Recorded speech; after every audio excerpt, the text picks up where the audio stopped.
He won't need this where he's going, the officer sneered, gripping the backpack tightly as if it were a prize. The young boy's eyes filled with tears, his voice trembling as he pleaded, "Please, sir, that's my schoolwork." On a sunny afternoon in Atlanta, Georgia, a 12-year-old boy named Jamal Daniels was walking home from school. Jamal was a bright student at Martin Luther King Jr. Middle School, known for his enthusiasm for science and his dream of becoming an engineer. He clutched his navy blue backpack, worn but neatly kept, containing everything important to him: his homework, a special book his father gave him, and a small science project he'd been working on for weeks. Jamal had no idea his walk home would turn into a nightmare that would shock the entire nation. As Jamal turned onto Jefferson Street, a patrol car pulled up alongside him. Officer Greg Walters, a white cop with a reputation for being rough in certain neighborhoods, rolled down his window. "Hey, kid, come here," he barked. Jamal hesitated. His father, Judge Anthony Daniels, had always told him to be respectful but cautious when approached by police. Jamal nodded politely, adjusting the straps of his backpack as he approached the car. "What's in the bag?" Walters asked, stepping out of the cruiser with a hand on his holster. "Just my school stuff," Jamal replied nervously. Walters snatched the bag without waiting for permission, rummaging through it with unnecessary force. Textbooks and papers spilled onto the sidewalk. The science project, a carefully constructed solar system model, tumbled out, one of the planets breaking off and rolling into the gutter. "This looks suspicious," Walters muttered, ignoring Jamal's protests. "What are you doing in this neighborhood anyway?" "I live here," Jamal said, his voice shaking. "My dad's house is just down the street." Walters sneered. "Sure, kid, and I'm the president." He zipped up the bag, ignoring the scattered belongings. "This is mine now. Consider it evidence." Jamal's panic turned into desperation. "Please, sir, that's all I have. My dad, he's a judge. He'll explain everything." Walters laughed harshly. "Oh yeah? A little punk like you with a judge for a dad? You must think I'm stupid." Unbeknownst to Walters, Anthony Daniels had just returned home early and was on his front porch a few houses down, sipping coffee. He saw the commotion and recognized his son immediately. As Jamal's voice rose in fear, Judge Daniels's calm demeanor evaporated. He set his coffee cup down and strode toward the scene with authority. "Officer!" Daniels called out firmly, his commanding voice cutting through the tension like a knife.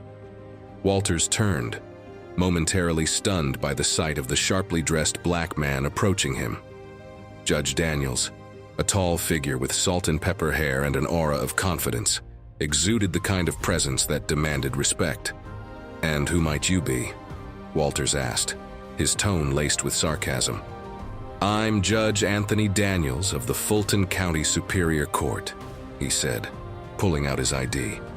"And this is my son. Care to explain why you've taken his backpack and destroyed his belongings?" Walter's demeanor shifted, but not in the way one might expect. Instead of backing down, he doubled down. "Your kid was acting suspicious, sir. I was just doing my job."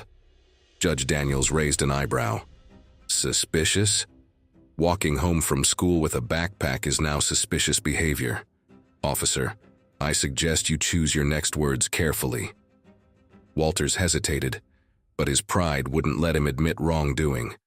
"Look, I don't care who you are. The kid didn't cooperate. I have every right to confiscate." "Confiscate what?" Daniels interrupted, his voice rising. "School books and a science project? Do you realize what you've done? You've traumatized a child and violated his rights." By now, a small crowd of neighbors had gathered, watching the scene unfold. Some began recording with their phones, recognizing the gravity of the moment. Walters, now visibly flustered, grabbed his radio. "Dispatch, I need backup on Jefferson Street," he said, his voice cracking slightly. Judge Daniels folded his arms. "Good. Call for backup. Let's make this official." Within minutes, 2 more patrol cars arrived along with a sergeant. Sergeant Rachel Morgan, a seasoned black officer with a reputation for fairness. stepped out and immediately assessed the situation. "Judge Daniels," she said, nodding respectfully. "What seems to be the issue here?" Daniels recounted the events in detail, pointing to Jamal, who stood silently with tears streaming down his face. Walters interrupted several times, but Morgan silenced him with a glare. "Officer Walters," she said sharply. "Is this true?" Walters stammered. "I thought the boy might be carrying something illegal." "Did you have any evidence to support that assumption?" Morgan pressed. "Or was it just his skin color?" The crowd murmured in agreement. Walters' face turned beet red. Sergeant Morgan ordered Walters to return the backpack and apologize. When he hesitated, Judge Daniels stepped forward. "You will return my son's belongings," he said coldly, "and you will face the consequences of your actions." Under the weight of Morgan's authority and the judge's unyielding gaze, Walters reluctantly handed the backpack back to Jamal, who clutched it tightly. "This isn't over," Daniels said, his voice steady. "Officer Walters, you've abused your power. I will ensure that you are held accountable." By the next morning, videos of the incident had flooded social media. The hashtags number Justice for Jamal and number Accountability for All trended nationwide. News outlets picked up the story, turning it into a national conversation about racial profiling and police misconduct. Officer Walters was placed on administrative leave pending an investigation, but Judge Daniels wasn't satisfied. He filed a formal complaint with the police department and worked with local activists to push for systemic change. Jamal, though shaken, became a symbol of resilience. "I just want people to know that we're not criminals," he said in an interview. "We're just kids, trying to live our lives." Weeks later, the police department announced new training initiatives focused on racial sensitivity and de-escalation. Walters resigned under mounting public pressure, his career in law enforcement effectively over. At a community meeting, Judge Daniels addressed the crowd. "This isn't just about my son," he said.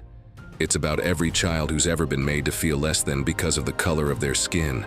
We must do better, for them and for our future." Jamal sat in the front row, his backpack by his side, no longer a symbol of fear but of triumph over injustice. Weeks after Officer Walters' resignation, Jamal's life was slowly returning to normal. Yet, something didn't sit right with Judge Daniels. The details of the incident, the arrogance of Walters, the immediate escalation, and the blatant racial bias felt calculated, almost as if it had been orchestrated. Judge Daniels began to dig deeper, calling in a few favors from his network in law enforcement and legal circles. Late one evening, Daniels received a call from a trusted colleague in internal affairs, Detective Carla Monroe. Her tone was grave. "Anthony, I think you need to see this. I've been following up on Walters, and it's bigger than we thought." The next morning, Monroe handed him a sealed envelope containing confidential files. Daniels opened it to find a series of emails and text messages between Walters and several others, including high-ranking officials in the police department. The content was damning.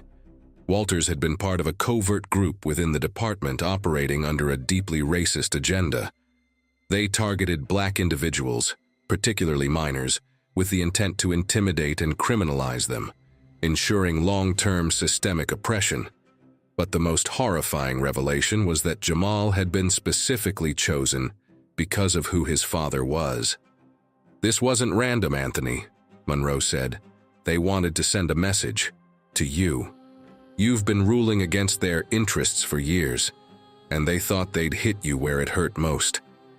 As Daniels combed through the documents, one name stood out repeatedly: Chief William Harrington.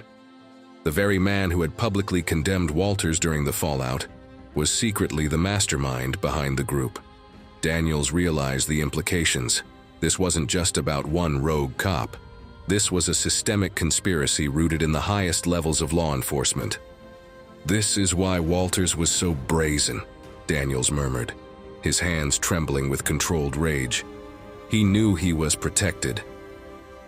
Judge Daniels knew he couldn't expose this alone. He reached out to trusted allies in the media, the legal system, and advocacy groups. Together, they devised a plan to reveal the truth in a way that couldn't be silenced. It had to be public, undeniable, and explosive. 2 weeks later, during a televised community forum addressing police reform, Judge Daniels took the stage. Chief Harrington sat among the attendees, his expression calm and composed. The city's most influential figures were present, along with countless reporters. Daniels began by recounting the events involving his son, carefully framing the narrative to build anticipation. Then he paused, locking eyes with Harrington. "What you all don't know," Daniels said, his voice steady but razor-sharp, "is that this wasn't an isolated incident. This was part of a coordinated effort to intimidate and suppress black families in this community. And the person leading this operation is sitting right here among us." The room erupted into gasps and whispers as Daniels motioned toward the projection screen behind him.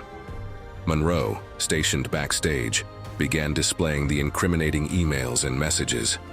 Each slide revealed Harrington's direct involvement, his orders to target individuals, and his attempts to cover up their actions. Harrington's face turned ashen as reporters swarmed him, shouting questions. Before he could slip away, federal agents entered the room and placed him under arrest.